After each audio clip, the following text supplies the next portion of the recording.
Paleo-Training. Was ist das denn? Es gibt ja viele Arten, Sport zu betreiben.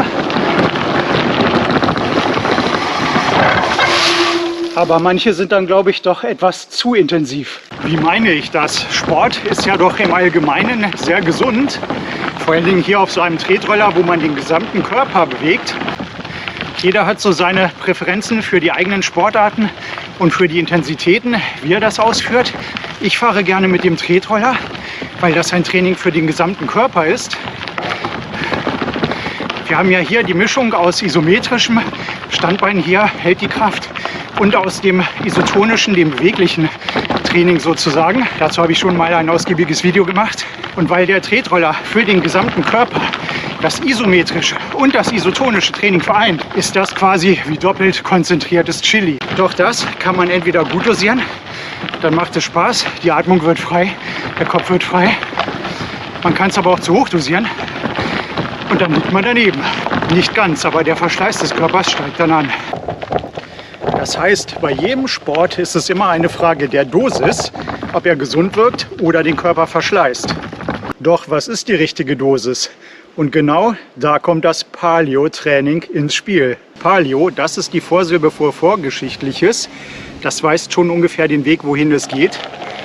Das Training ist an der Lebensweise unserer Vorfahren, unserer steinzeitlichen und urzeitlichen Vorfahren orientiert, in denen sich unser Körper so gebildet hat und zu dem wurde, was er jetzt immer noch ist.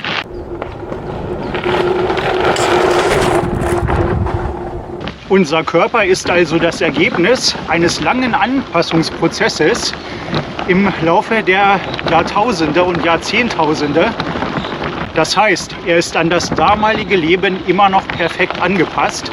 Und das damalige Leben, das war nicht, muss ich einmal anhalten, das war nicht Hochleistung, das war nicht Sprinten, das war kein Dauerjoggen, so an der Grenze der Leistungsfähigkeit. Das war erstmal ganz weite Strecken gehen. Und zwar relativ zügig gehen. Da ist man schon ein bisschen dann angestrengt, aber nicht so sehr, dass man richtig außer Atem kommt. Keinesfalls. Leichte Unterhaltungen sind dann immer noch möglich. Und das ist das Gen, was unsere Urvorfahren benötigt haben, um Tiere auf der Jagd zu verfolgen. Der Mensch ist das ausdauerndste Tier der Welt. Es gibt kein Lebewesen, was dem Menschen in Sachen Ausdauer beim Gehen in Gehgeschwindigkeit das Wasser reichen könnte. Gibt es nichts. Das heißt, das Gehen in dieser Geschwindigkeit ist das Natürlichste, was es gibt. In der modernen Welt belasten natürlich harte Untergründe die Fußgelenke. Ausnahme eigentlich der Waldboden hier, der ist weich genug. Aber harte Untergründe wie Teer oder Beton, da ist das Gehen schon eine leichte Anstrengung. Deswegen haben wir in der Regel auch etwas gedämpfte Schuhe.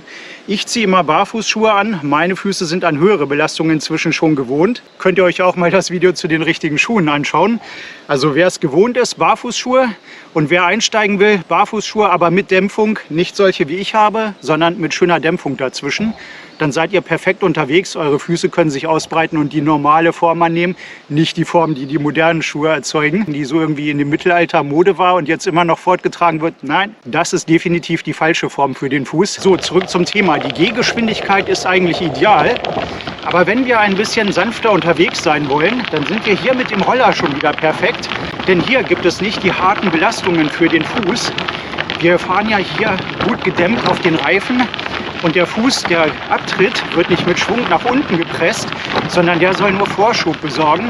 Das heißt, den drücken wir nur so fest auf den Boden, dass er nicht wegrutscht. Aber das ist natürlich mit viel geringerer Kraft, als wenn man gehen oder joggen würde. Ich muss ein bisschen abbremsen, denn hier geht es bergab. Das ideale Tempo mit dem Tretroller für die Dauer der Fahrt, das ist ein ganz leichtes Abstoßen, ganz leicht, wenig Kraft. Und das ist dann die Zone 2. Wir können uns locker unterhalten. Hier werde ich schon ein bisschen zu schnell eigentlich, weil es bergab geht. Diese Bewegung in Zone 2, die ist das, was vom Paleo-Training-Gedanken her das Ideale für Dauer und für lange Strecken ist.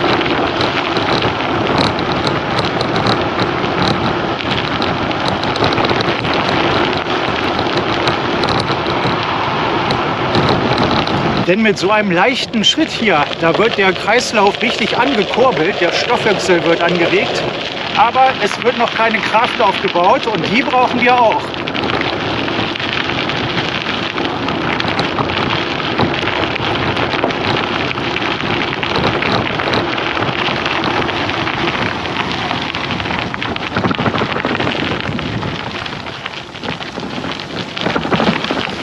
Also locker den Kreislauf in Schwung bringen, das ist super, Zone 2, aber es fehlt noch etwas und das ist die Zone 5.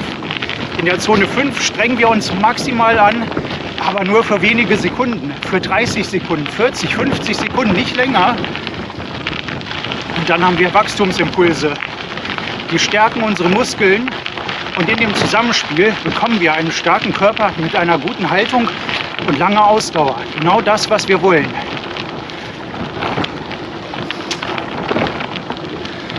Und was da genau stattfindet, das sage ich euch jetzt. Mit Ü50 wird man schon mal leicht vergesslich. Ich will nichts vergessen, deswegen habe ich mir einen Spickzettel mitgebracht. Also in Zone 2. Und das ist jetzt der Knaller, diese Kombination Zone 2, Zone 5. Gebt Weihnacht richtig wichtig, damit der Sport nicht zur Qual wird, sondern damit wir vital werden. Durch das Training in Stufe 2 mit relativ niedriger, moderater Belastung wird der Stoffwechsel des Fettes, ja der Fettstoffwechsel, angekurbelt. Warum? Weil es mehr Mitochondrien gibt. Die Bildung von Mitochondrien in den Zellen wird angekurbelt. Die Mitochondrien, das sind eure kleinen Zellkraftwerke, die Energie für euch erzeugen. Und die werden nicht nur mehr, sie werden auch in ihrer Arbeit effizienter durch das Zone 2 Training. Das heißt, sie können das Fett, was sich im Körper befindet, effizienter verbrennen. Die Oxidation des Fettes findet besser statt, ihr baut mehr Fett ab, ihr seid leistungsfähiger. Das ist ja eigentlich das, was viele von uns wollen, also ich auf jeden Fall. Damit ich in der Zone 2 bleibe, gehe ich hier auch gleich einmal ein bisschen weiter. Und wir haben noch einen interessanten Punkt und das ist die Laktatbelastung. Eigentlich ist das Laktat keine Belastung, sondern es ist etwas total Förderliches. Laktat ist ein Energielieferant für die Muskeln. Das heißt, wenn sich Laktat in den Muskeln bildet, wird es sofort wieder abgebaut und liefert den Muskeln Energie. Das Problem ist nur, wenn sich zu viel bildet, dann werden auch viele Wasserstoffionen freigesetzt, also positiv geladene Wasserstoffteilchen. Und die wirken sauer auf den Muskel. Damit übersäuert der Muskel. Ich will jetzt da nicht ins Detail gehen, das ist eine ewige Kaskade an biochemischen Reaktionen. Letztendlich führt eine hohe Laktatbelastung dazu, dass die Muskeln und der gesamte Organismus nicht mehr richtig funktionieren. Wir spüren dann so einen Muskelkater, die Muskeln tun weh, das ist nicht gut, das wollen wir nicht. Und deswegen muss unser absoluter Hauptteil des Trainings die Zone 2 sein, schön locker flockig daherrollen. Und damit kommt gleich der nächste Punkt. Die Cortisolausschüttung, die ist viel, viel geringer, fast gar nicht da, wenn wir uns in Zone 2 bewegen. Warum? Das Cortisol, was ausgeschüttet wird im Prinzip gleich wieder beseitigt durch diese Bewegung. Denn der Parasympathikusnerv wird angeregt und das ist unser Entspannungsnerv. Der arbeitet gegen die hohe Cortisolausschüttung. Und was macht das Cortisol so unangenehm für uns? Das Cortisol blockiert die Insulinrezeptoren. Und das führt dazu, dass wir mit zu viel Cortisol, Mücken sind hier im Gesicht, mit zu viel Cortisol kann Diabetes begünstigt werden. Das heißt, viel Stress oder viel körperliche Anstrengung am Leistungsmaximum, das erzeugt zu viel Cortisol. Damit steigt die Diabetesgefahr und die Gefahr, viel Fett aufzubauen am Körper, steigt ebenso. Und durch diese moderate Bewegung werden die Insulintransporter, die Stoffe im Körper, die biochemischen Stoffe, die die Glucose transportieren, werden weniger. Und damit sinkt der Insulinspiegel, weil der Blutzuckerspiegel eben auch sinkt. Das heißt, unsere Bauchspeicheldrüse wird auch noch entlastet. Und noch einen kleinen Knaller, hier wird es jetzt ein bisschen steil, habe ich für das Zone 2 Training. Und zwar werden neue Blutgefäße an den Muskeln gebildet. Ja, dieser anhaltende Blutstrom bei der moderaten Belastung führt dazu, dass sich mikrokleine Blutgefäße bilden, die die Muskeln besser mit Nährstoffen versorgen können. Und im gleichen Maße, wie Stoffe mehr zu den Muskeln kommen, werden auch verbrauchte Stoffe besser abtransportiert. Das heißt, die gesamte Leistungsfähigkeit steigt. So, und dieses Zone 2 Training, das sollte ungefähr, wenn wir sagen wir mal 1 Stunde unterwegs sind, sollte das gut 57 Minuten ausmachen. Und 3 Minuten nehmen wir uns raus, um vielleicht 3-mal richtig maximale Bewegung, maximale Anstrengung zu trainieren. In diesen 3 Minuten strengen wir uns so maximal an, wie es nur geht. Hochintensitätstraining machen wir da. Und das ist das Zone 5 Training. Denn in der Zone 5, da werden Wachstumshormone aktiviert. Und was machen die? Zum einen steuern die auch den Blutzuckerspiegel, der sinkt. Zum anderen wirken sie muskelaufbauend. Das wirkt natürlich alles zusammen in einer Kaskade. Außerdem wird die Zellerneuerung, die gesamte Regeneration des Organismus stark verbessert durch diese Wachstumshormone. Also die bauen den Körper richtig auf. Kein Wunder, dass das ein ganz entscheidendes Wachstum für unser Gedeihen ist, wenn wir ganz klein sind und dann irgendwann mal größer werden. Alles das, diese Power, die da drin steckt, kommt von den Wachstumshormonen. Und die werden ausgeschüttet bei starker Anstrengung, also Maximalanstrengung oder auch im Schlaf. Also beides gehört zusammen. Ausreichend Schlaf, Dauertraining mit niedriger Belastung, aber auch das, was wir jetzt besprechen, Zone 5 Vollpower, aber immer nur für ganz, ganz kurze Zeiträume. Testosteron, das ist noch so ein Glücklichmacher im Zone 5 Training. Was macht der? Der erhöht, oder was macht das? Testosteron erhöht die Knochendichte und baut Muskeln auf. Das sorgt dafür, dass wir mehr Antrieb haben, mehr Motivation und vitaler werden. Und jetzt haben wir noch etwas VO2 Max. Was ist das? Das ist die Menge an Sauerstoff, die der Körper bei maximaler Anstrengung aufnehmen kann. Und das bestimmt auch, wie leistungsfähig der Körper maximal ist. Und diese Menge an Sauerstoff, die der Körper hier aufnehmen und verwerten kann, die erhöhen wir mit Zone 5 Training, volle Power, aber nicht, bis dass der Arzt kommt. Und jetzt könnte ich meinen Spickzettel schon mal wegstecken, denn jetzt ist das Resümee. Zone 2 plus Zone 5 Training. Was macht das insgesamt? Es verbessert unsere Lebensqualität, es verbessert unsere Ausdauer und dafür muss ich erstmal wieder anhalten, das ist so ein wichtiger Punkt. Es verringert mutmaßlich, wie man so sagt, das Risiko an Herz-Kreislauf-Erkrankungen zu versterben, und zwar zu früh zu versterben. Das heißt, es sollte einen Longevity, einen lebensverlängernden Aspekt besitzen. Ich weiß es natürlich nicht, das weiß man immer erst hinterher, aber dann kann man ja nicht mehr sprechen. Ich denke jedenfalls, die These mit dem Paleo-Training, dass wir uns möglichst so verhalten sollten, wie es die Menschen gemacht haben früher und wo sich der Körper genau auf dieses Verhalten angepasst hat, das kann ja fast nur richtig sein. Oder was denkst du dazu? Schreib's mir in die Kommentare. Ja, jetzt wird es Zeit, den Zettel hier wegzustecken. Ich werde hier weiterfahren und dann einmal zeigen, wie dieses Zone 2 und Zone 5 Training in der Praxis aussieht. Denn jetzt, nachdem ich das alles vorgelesen und selbst für mich gehört habe, habe ich so richtig Lust. Das hier ist schon das Zone 2 Training angewandt, wie man sieht. Da geht es jede Menge bergab. Ich gehe berghoch und das ist Zone 2. Gemütlich berghoch gehen, perfekt. Das Schöne ist, wenn man so langsam hier unterwegs ist, dann sieht man, dass im Grunde alles voller Leben ist.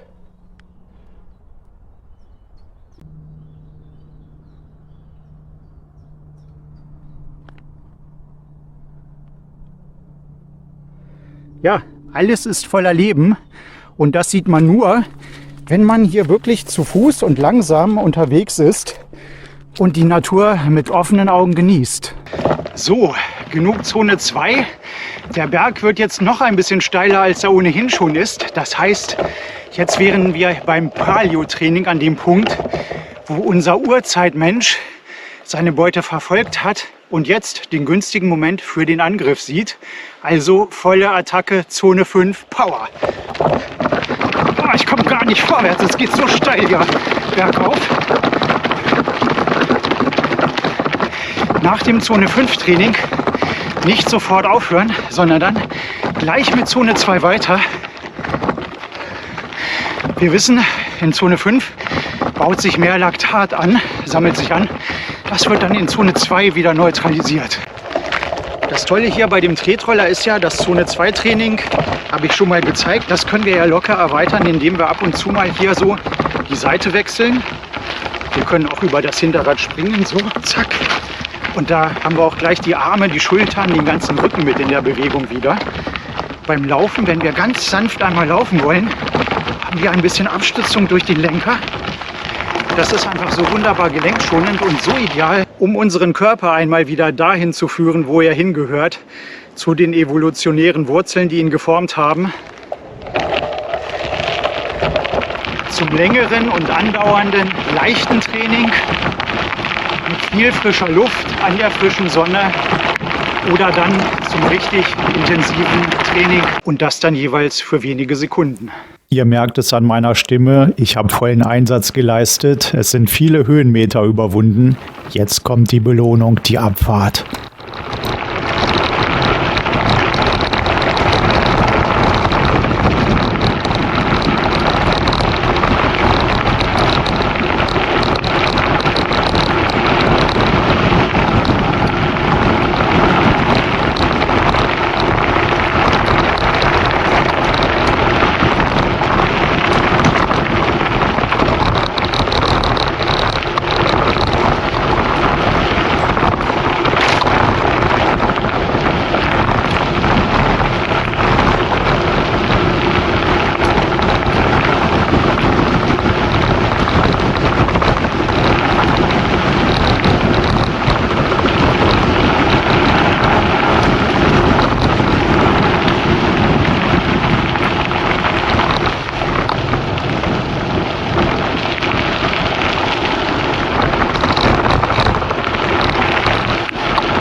Und eins ist klar, so ein Training, das wirkt natürlich hier an der frischen Luft noch einmal doppelt und dreifach so gut.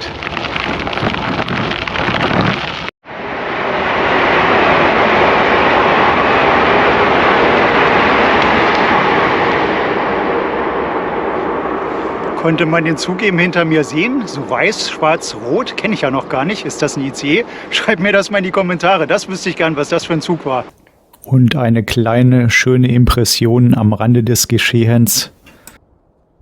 So etwas hier, das ist wirklich wie ein kleiner Urlaub mitten in der Woche. Das kann man sich schon mal gönnen. Das macht richtig Spaß und Laune und es vitalisiert. Also Paleo-Training, wenn das auch etwas für dich ist, mit so einem Tretroller geht das super, zu Fuß geht das super. Wichtig ist, dass du die meiste Zeit in der Zone 2 wie ein urzeitlicher Mensch verbringst. Du gehst nicht zu langsam, nicht zu schnell, dass du gut sprechen kannst. Und 3, vielleicht 4-mal, vielleicht nur 2-mal gehst du an deine Leistungsgrenze, da gibst du alles, aber nur so lange, wie es sich noch gut anfühlt. 10 Sekunden, 20, 30, 40, 50, 60, aber dann ist gut. Und das ja 2-3 Mal machen, während du immer wieder mit Zone 2 großzügig weitermachst. Und wenn du sowas 1 Stunde am Tag machst, das ist top. Wem bei dem Zone 5 Training, dem High Impact Training mit der Maximalbelastung, das schnelle Laufen am Roller noch zu gefährlich ist, weil er oder sie noch Anfänger ist und nicht so gerne hier sich verheddern möchte beim schnellen Laufen, da gibt es eine Alternative. Ihr bleibt in der Gehgeschwindigkeit, aber lauft quasi auf der Stelle, bewegt eure Beine so schnell wie möglich es geht, so möglichst ganz schnell und das so lange wie ihr aushaltet, sind sowieso nur ein paar Sekunden. Dann habt ihr auch schon das High-Impact-Training und zwar ohne, dass ihr dabei schnell werdet. Das ist auch für eure schnelle und starke Muskulatur sehr förderlich. Nur eine Sache ist dazu noch zu sagen. Wenn du den restlichen Tag sitzt, im Büro, vorm Computer oder wo auch sonst, dann ist das Training, naja, es ist besser als nichts, aber das ist nicht gut. Denn eigentlich sind wir dafür gemacht, uns stetig langsam zu bewegen. Und das auch nicht drinnen bei künstlichem Licht, sondern hier draußen, wo es schön ist, wo die Füße die Reize vom Boden bekommen, wo die frische Luft ganz tief in die Lunge einströmt, wo das Licht uns erreicht. und dort, wo wir einfach einmal so richtig entspannen können und die Umgebung auf uns einwirken lassen. Das ist so herrlich erfrischend und entspannend. Die Abwechslung macht es ja. Wer Adrenalin sucht, bitteschön, das geht auch. Aber wer Anfänger ist, bitte nicht in diesem Tempo, da langsam rantasten.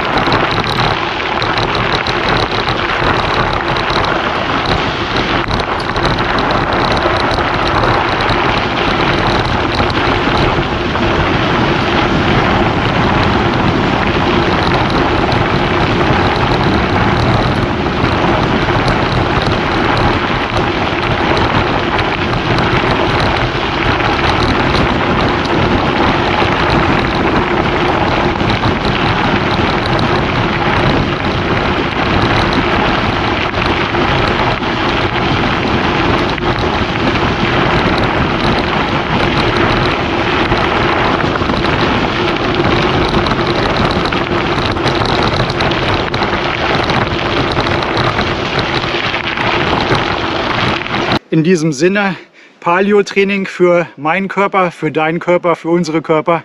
Mach es mit, dann geht es dir danach wesentlich besser als vorher, aber immer nur so, wie du dich dabei gut fühlst. Vielen Dank fürs Zuschauen, bis zum nächsten Mal. Tschüss.